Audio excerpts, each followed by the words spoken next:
Hindi tatakot. Mew, mew, mew, mew, mew, mew. Mew! Titigan na lang tayo, ha? Ano, ha? Ano? Ano talaga ang buhay natin? Pag may tao, Alex. Ito. Bubukas mo sa mata. Parang nakikinig daw. Parang mabait naman siya. Hindi naman siya mga ano.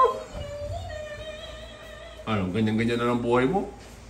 Ay, kasi ganito na ang buhay ko eh. Itong nasa likod mo, bait-bait ng birthday, di ako nibitahan. Eh, di ka pwede sa Wings Avenue. District pala. Wings District. Kaya pa na ako sa mga sasakyan.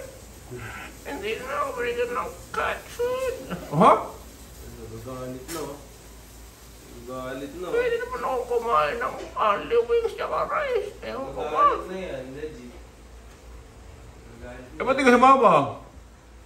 Ayaw ko isama ng birthday boy. Oh? Daway pa ako. Ay, nabubuntong hini ako. Nagsasalita talaga siya. Eto, titignan ko nga ako ng pangaramdam. Hindi ako sinama sa Wings District. Ganun ba? Oo, lagi yung ganda boy ko ng lungkot.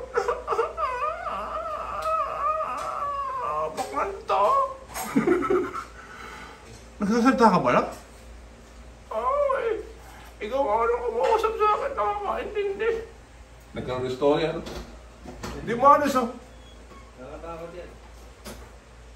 Kaya ganda na ako. Yun yung nagluluto. Doon na nagpapakain sa akin. Umiiyak ka pala? Oo naman. Pusamang malayang lumipad. Bang wala ka ng pagpaka. Kinausap mo sarili na. Boyo.